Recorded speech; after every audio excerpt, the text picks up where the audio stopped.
Hey there, it's Jamie, and I just wanted to take a minute to give you a quick tip about the new sponsor that I have, FreshBooks. So, one of the things that I want you to do this week, if possible, is make sure we have a system around your accounts receivable. So, all the money coming in, do you get paid on time? If you don't, this is something critical that you should really take a look at. This affects your cash flow big time. And not only that, it feels like crap when you have to bug people for payments. So one of the cool things about FreshBooks is that they actually send late payment reminders. So you don't have to be the one emailing them and going, please, please, or have your assistant do that, because I know it's a pain in the butt. So if it's automated, you don't even have to think about it. I highly, highly recommend coming up with a system so you can get paid. You're working your butt off in your business. You should be able to collect, especially when you know you're providing amazing services and products for people. So if you want to make sure you have a system set up and you want to use FreshBooks, go to freshbooks.com/EM and you can get that 1 month free trial. Make sure you say that I sent you. So go in the how did you hear about us, type in Eventual Millionaire. And I hope you guys have a fantastic day and enjoy the upcoming interview. Take care.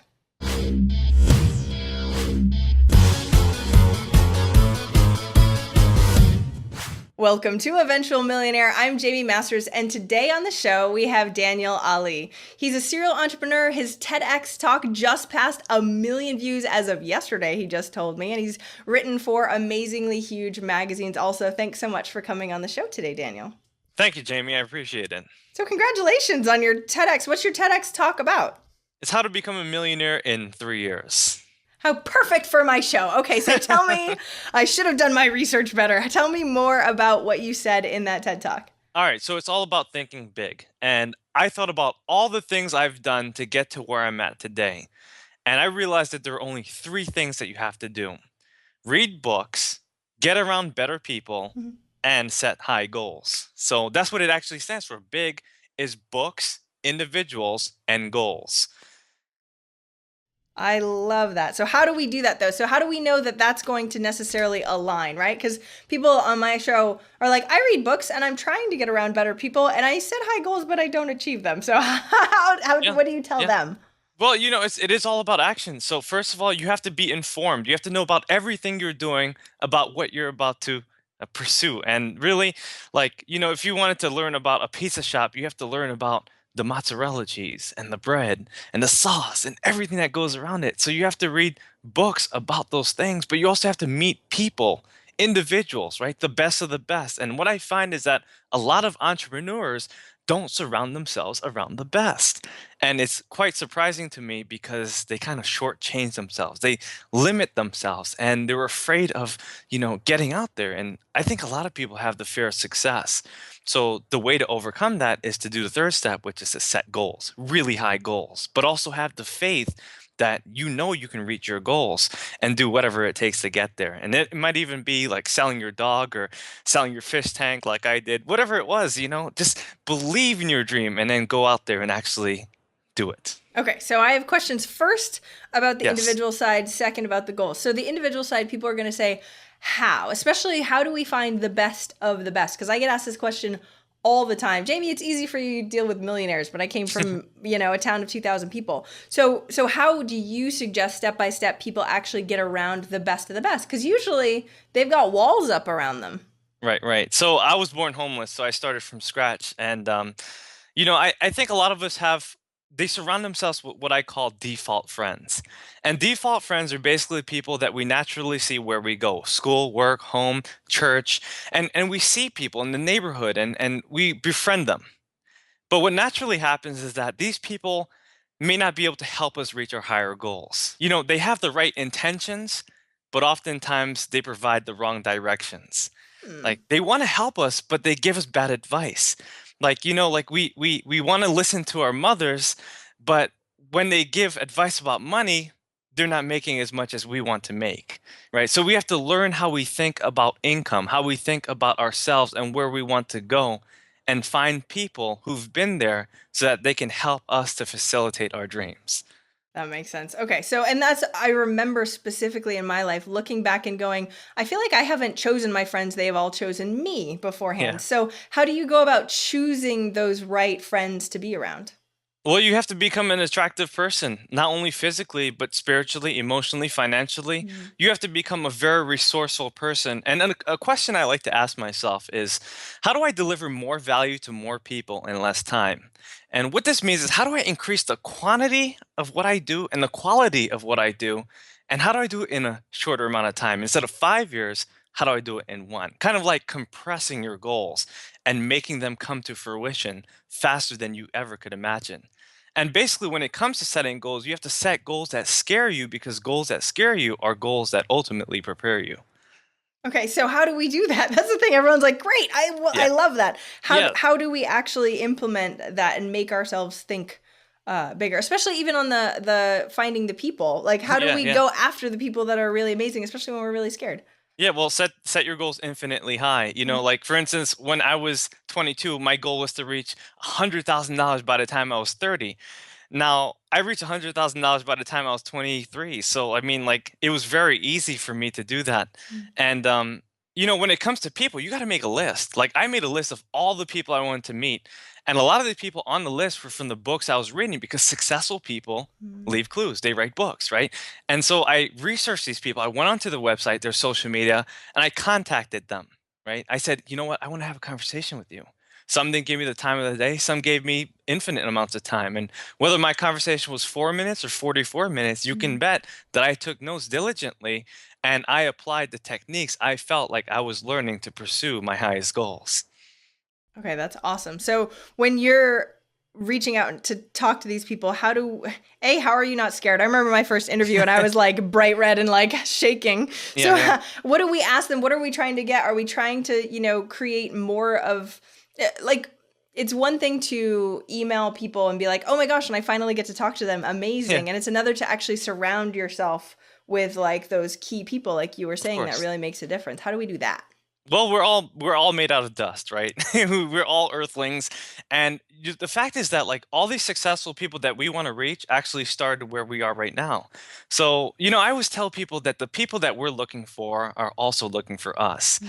right? People want you to succeed because when you succeed, everyone benefits, right? So you have to be able to feed your faith and let your fear starve to death. You have to believe that you actually are worthy. Mm. And the way you feel that way, the way you build up your self esteem and confidence is first by building your competence, but also believing that these people will help you and by reaching out, reading books, and doing what you believe is right. How do you build your competence then?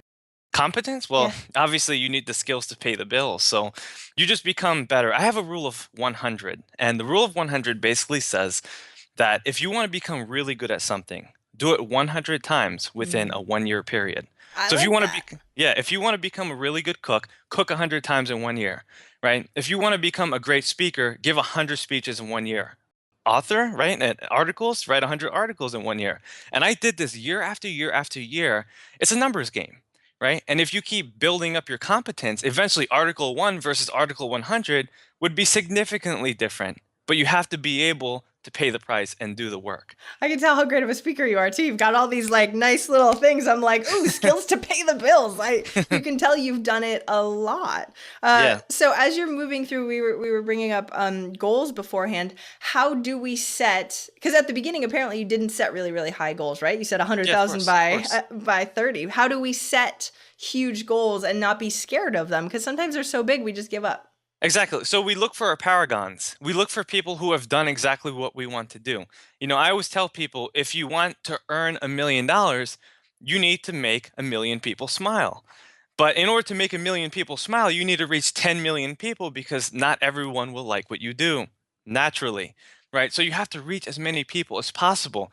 You have to seek them out. You have to be able to use social media appropriately to disseminate your message. Because when it comes down to business, the only main skills you really need, and if you really find these skills useful, you're really going to be who you want to be, are marketing and sales. And Mm. marketing is getting your message out there and sales is getting people to buy this message. And if you can do this, then of course your competence naturally goes up. So, okay, I agree 1,000% that marketing and sales are the two key things. But what's Yes. funny too is earlier today I had a mastermind group, and one of the guys, we were figuring out some metrics and general metrics of 2% and blah, blah, blah. And then he had to go out and touch 50 million people. And he was just like, do I give up now because this is ridiculous, right? Like that feels like when you say 10 million, oh my gosh, how am I going to reach 10 million people? It's either going to cost a ridiculous amount or have a ton of time. How do we keep the momentum from going after something so big like that? Yeah, yeah. Well, I already reached 50 million people this year, and what I can tell you is that you have to be able to have the right understanding and the right intentions before you go out there and do the thing you want to do. Okay. Because a lot of people, they want to do it for the wrong reasons, right? They want to make money to have revenge. They want to pull up in front of their friend's house or their old teacher's house with a Rolls Royce just to show off, right? When most people want $1 million, they just want to spend $1 million. They don't want to earn $1 million.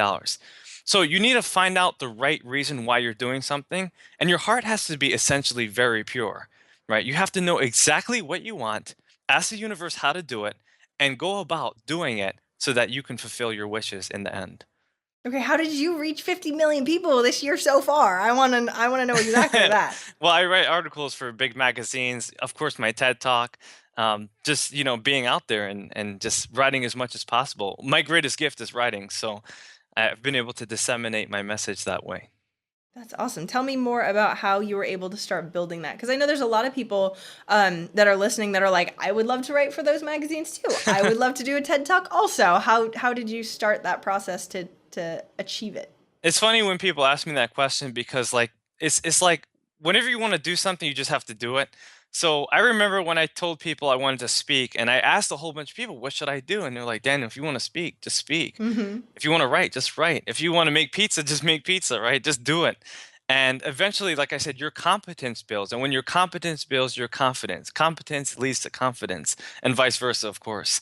So I just did it. And in fact, I had a burning desire to do it. I felt a very deep calling because, like when I was in high school, I failed English classes at least 3 times. And my teachers told me I couldn't write. And I had to go to summer school and I had to take prerequisite courses in college. And it was, for me, an agitation. So I had to overcome this deficit that the world was putting on me. And I realized that no one's opinion could become my reality. So I shaped my own mind and believed in myself, and I wrote as much as possible. I write thousands of words per day, and I always am able to express myself through my words because I know that that is what my gift is. So if you write, eventually people will come to you. And actually, Benjamin Franklin said that writing is the beginning of all wealth. And he made, well, in large part, the Declaration of Independence, which now sustains the greatest country that we've ever seen on the face of the planet. So tell me how you were able to figure out your gift, especially when in the face of people telling you, because I also did not do very well in writing, and I have a book, which is great, but I do not think that writing is my greatest gift at all. So, and I know how important knowing what your core strengths are in succeeding. So how did you figure out that that was your thing? Well, a lot of ways. First and foremost, I think it's because of what I've read in the Bible. By the way, Bible stands for Basic Instructions Before Leaving Earth. And I think really what I found was that whatever you want to do the most but fear the most is really what you're called to do. So like if you have something inside you Hmm. that you really want to do, like maybe start a fashion boutique, or if you want to start a restaurant but you have a great fear of doing it, do it anyways, right? Eleanor Roosevelt said, "Do what'd she say? She said, do something you fear every day, and if you do, eventually that will move you closer to your goals." Yeah, so that's getting outside of your comfort zone. Oh, we talk about this all the time. Getting outside of your comfort zone, even if it's a little bit every day, and your comfort zone will start to Hmm. grow and grow and grow and grow, Yeah. especially after so many. But that's the amazing thing about your a hundred things. After 100, it's not nearly as uncomfortable as. I mean, I remember the first few speeches, I was like, ah, and I'm sure you were too. Yeah, So yeah, I what was. what can you give for people to actually take that action now to actually start? Because it's one thing to tell them, let's do 100 articles. And they're like, great, sounds like a great idea. I'm going to write that down and then never think of it again. So, how can we Yeah, well, inspire people to action? you have to break down what it actually takes to do this. So if you want 100 articles, there's only 50 weeks in a year. There's 52, but take 2 weeks off. Hmm. And that means you have to write 2 articles a week. And each article, what are the numbers? 50 or 500 words or 1,000 words? You define your terms and you start writing it, right? We know people like Seth Godin, he only writes 200, 300 words per article. I write 1,000 word articles, right? Because that's what I want to do. Some people write 500. You define your own terms, and then you create measurement systems to manage yourself. Because if you manage yourself, you master yourself, which allows you to manage other people. And eventually they will say to you, you know what, why don't you master me too? And that's how you build a fortune. So it's a time thing though too. Like you said, it's a numbers game and there's only so much we can do. So Yeah. when you started writing articles, how long did it take before you actually saw traction? Because I think people are hoping it'll happen in 2 months or 3 months A and be long like, time. oh, I just go the right way and it'll happen. Yeah, I always tell people it takes 18 months to turn your life around. And for me, it took about 18 months. I wrote over 100 articles. But then Entrepreneur Magazine contacted me and they're like, we like what you say, what you're saying. And for a long time, I was like pulling off the hair that I didn't have and wishing that like somebody would pick me up really big, And fortunately, at that time, fortuitously, they came and How contacted. did they find you? Do you know? If you write a lot and eventually, people see it, then they will spread for Wow. sure. Oh man, I want some sort of tactic because that's the thing that's difficult is people are like, okay, that's great. If you build it, they will come. But oh crap, they're not. I feel like I've been writing forever and Yeah, they're well, not I, I coming. I reached out. I reached out a lot too. Oh, good. I have another rule. It's called the rule of 500, and basically this is like within a 30-day period or a month, reach out to 500 people, right? Wow. People on the same level, people below, which are your customers and people you want to serve, and then people above you, which are your heroes, right? So heroes, right? People on the same level, colleagues, and then below you, customers, people you serve, and people you also gift and help, right? Although you help everyone. So reach out to 500 people, right? Call, text, email, right? Whatever you can personally, and get your message out there and ask them for help, right? And if you do 500 is that, a lot. How do it you is a do lot, that? Tell me your right? system for that because that The seems, numbers down, right? yeah, 125 per week, that's a lot. right? Yeah. If you sit down, right, systematically for 2 days and you do 62 and a half every day for 2 days, right, 8 times a month, right, you see the numbers, Yep. that's 500 right there. I put on some jazz music and I just get to work. I make it happen because I like to do something that stimulates me, right? It takes a whole entire day. Could you send out 62 emails in a 10, 12-hour period if you're very focused? And Hmm. the answer is, of course. Hmm. Of course. It's easy. It's easy to do that.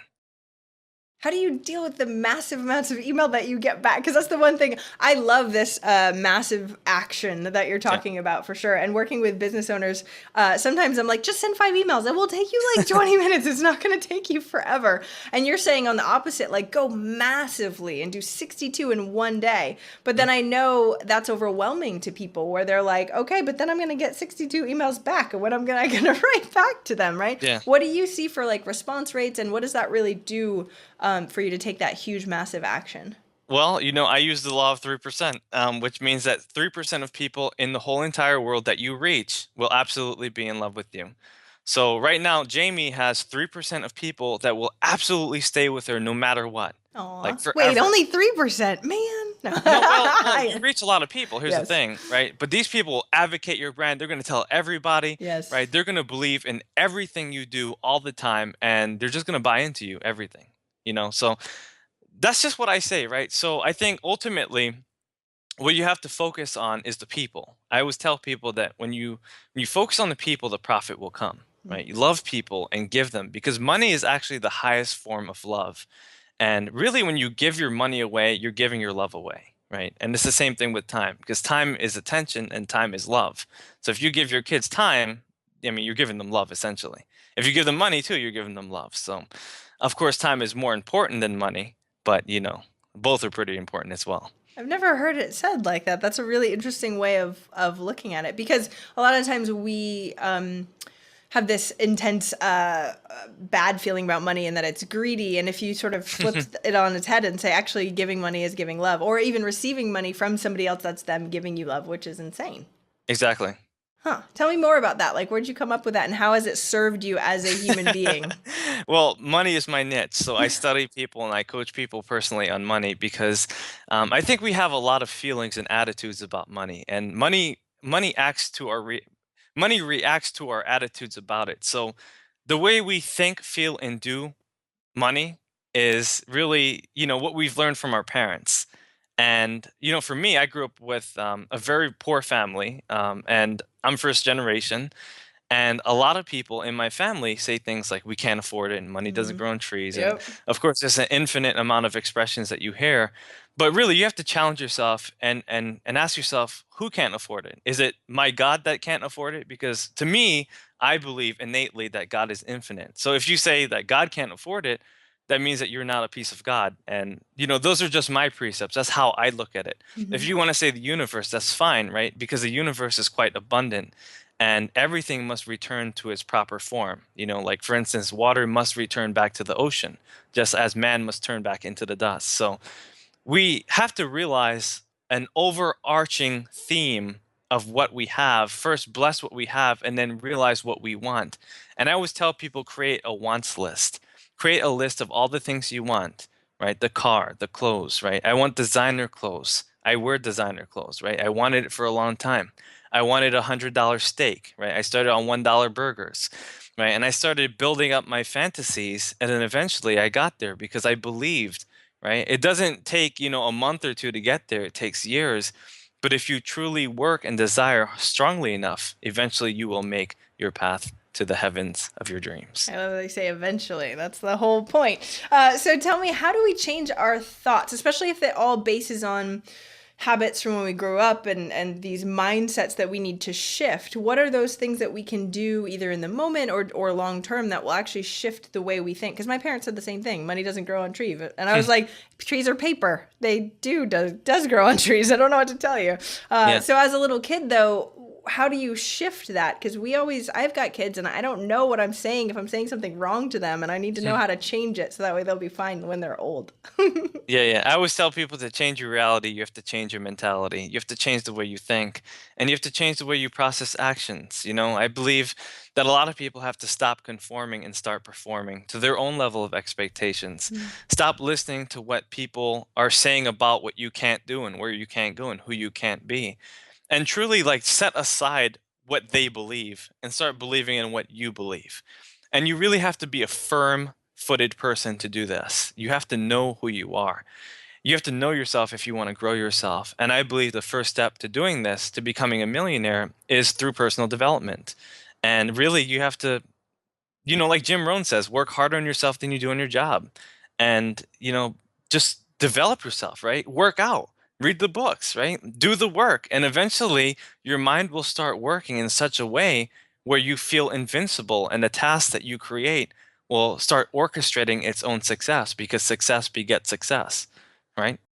Yeah, once you start moving forward, it's funny how much opportunity actually comes to you. Sometimes too much, and you're dealing with so much. You're like, oh my gosh, I don't know. I have too many options, which is an amazing thing to be able to have. It's funny when I'm listening to you, I'm like, I want you to teach me how you come up with these little phrases that I think are amazing. Well, Is I that just told in you. your writing? Yeah. Yeah, I mean, I write millions of words. Like, I've written millions of words. So, I keep journals and I write about 12 to 15, pages per day. And I'm always writing articles. That's just 12 to 15 in that. Then I'm writing my books all the time. I have a lot of unpublished books, so I always want to keep my mind flowing, and that's the way I remember them. I actually have something called Danielisms, where I write down all of my pithy statements, my aphorisms No or wonder. maxims. Yeah, I love this. so you Okay. can have your Jamieisms if you want to create them. I know it's so funny because yours are just so clever. I'm not sure I can come up with the ones that are so good. But I guess if you've written a million words out of a million, there's got Yeah, to be something. yeah. Some Um, people stick. but then you remember them. So that's actually a really interesting point. So because you do seem like you're such a great speaker, it's funny as you can say. You're like you say, well, what I normally say is this. Yeah. Has that just been practiced? Was it extremely intentional to go? These are my statements, and these are the things that I are core statements Yeah, that I yeah. I say. mean, so first of all, you have to find out what you know. Take inventory, right? People don't know what they don't know what they know, and like a lot of us know a lot of things, but it's what we do with what we know that really matters, and that's what true education is about. Because if a PhD had what they knew, then they'd be billionaires, right? But if they don't use it correctly, then they can't, right? So you have to know with what you have, and if you control that, then that's powerful. Actually, I'll give you a definition from Andrew Carnegie, and I remember this, because I really believe that it's true.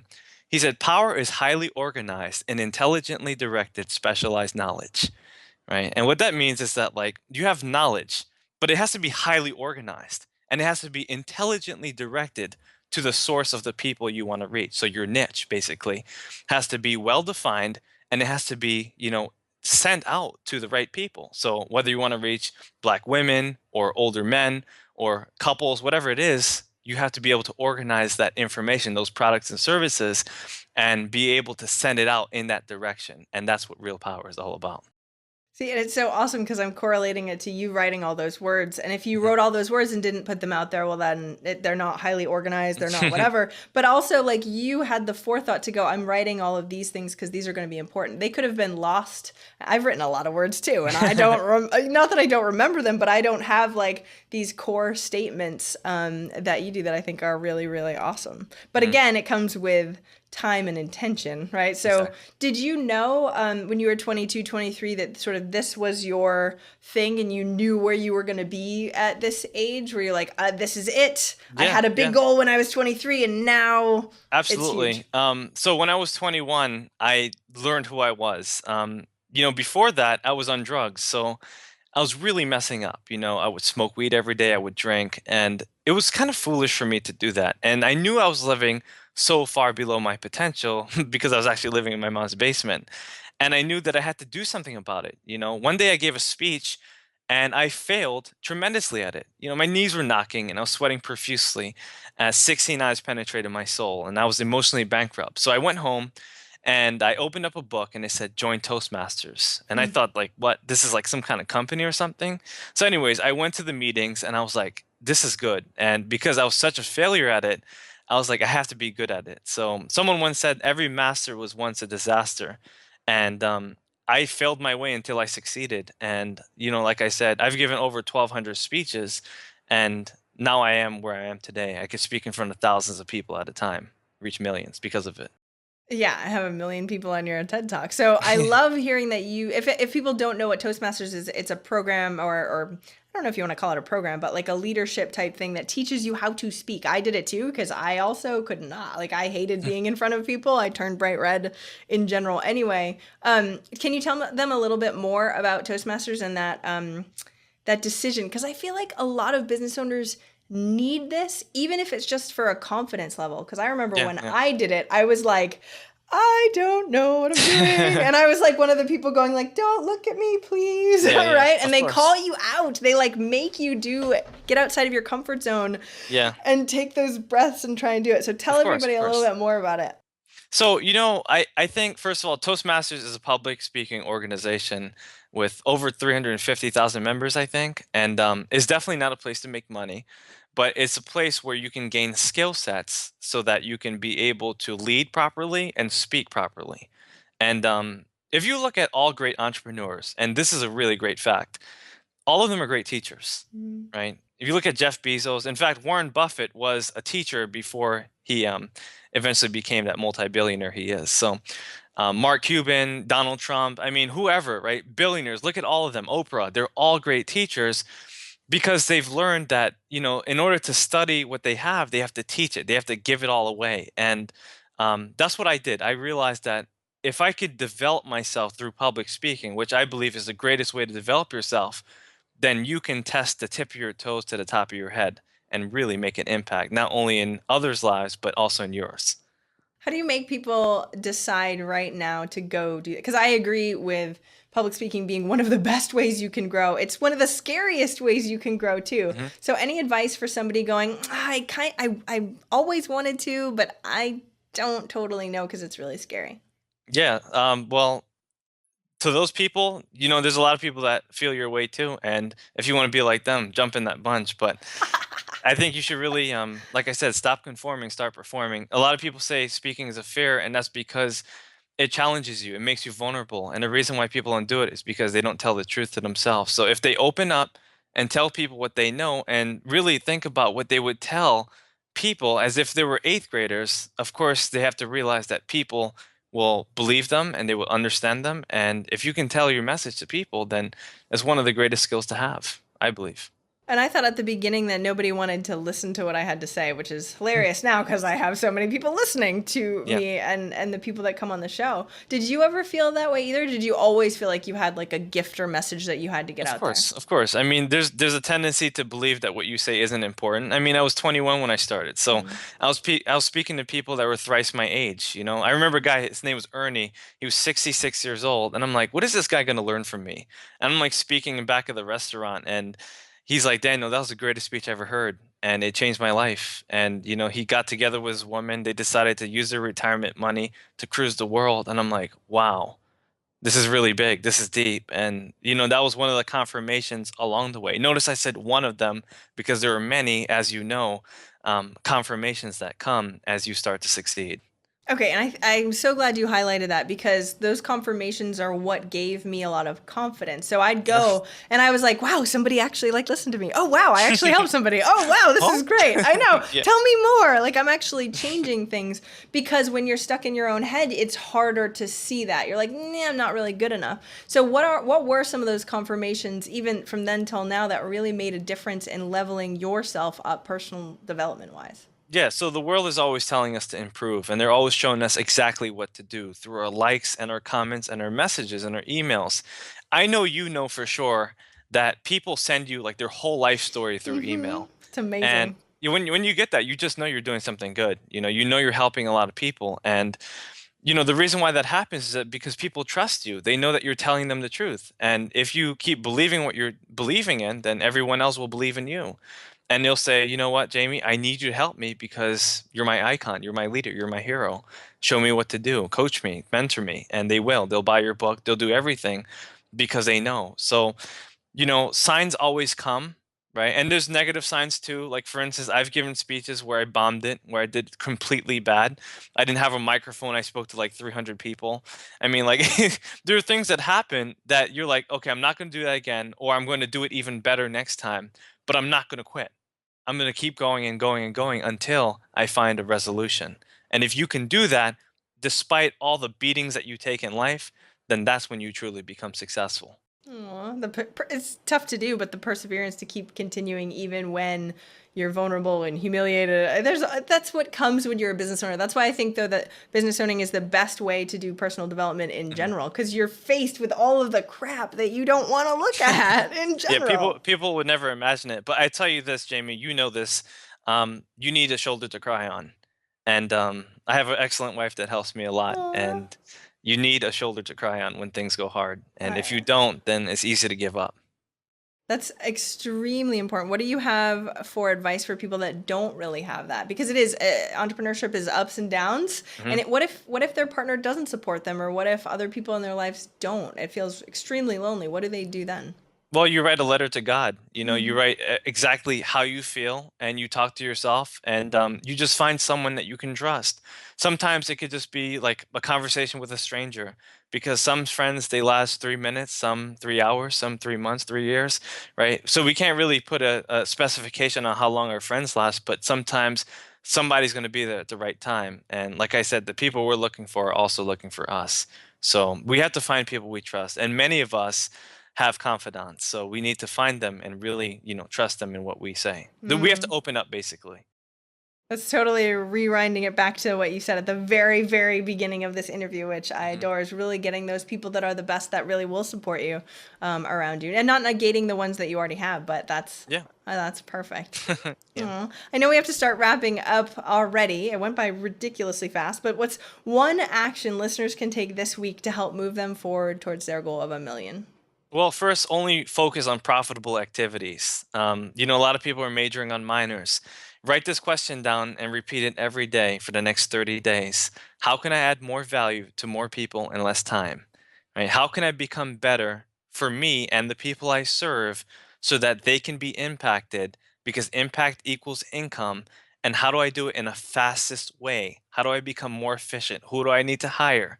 Right? Perhaps you need to hire a housekeeper, right? To clean up your house instead of taking 8 hours a week to do that. So you can focus on your blogs or focus on your product or whatever it is, right? Delegate tasks that don't matter and focus on the ones that do. So keep believing in yourself and believe in God if you do, and do whatever it takes to reach your highest goals. Keep believing. I adore that. Where can we find more about you and the work and all the writing that you do online? Yeah, everything's out there. www.danielalley.com. ALLYALLY. DanielAlley.com. I do a lot of YouTube videos, a lot of articles, a lot of speaking, and a lot of different things. So reach out to me, and I really want to help you. I can just give you a really big hug right now. And Aw. I'm glad we're friends. Oh, that's so amazing. And that's what I think is amazing about having great people to interview is that you actually care about the people that are listening. I do too. Like most people, when you do YouTube videos or something, they're like, oh, and this is my thing and blah, blah, blah. And you're like, oh, I actually want to help and I'd love to hug every single one of you. That's Yeah, amazing. it's a Hard to good find feeling. too. Yep. Thank you so much for coming on the show, Daniel. I really appreciate it. Thank you, Jamie. I appreciate it. I hope you enjoyed that interview. And if you want more like it, go to eventualmillionaire.com. If you click on the Millionaire case studies, you will see over 200 millionaire interviews. I don't want you to get overwhelmed, of course, but I do want you to pick the one that might make the biggest difference in your business today. So what's something you're struggling with, and take a look and see if one of those could specifically help you. Don't just take information for information's sake. I want you to be able to take the information, have it applicable to you right now. You use it, you take action, you see results, you come back and go, Jamie, that was amazing. That's what I want. So go check out eventualmillionaire.com and click on the Millionaire case studies. Thanks.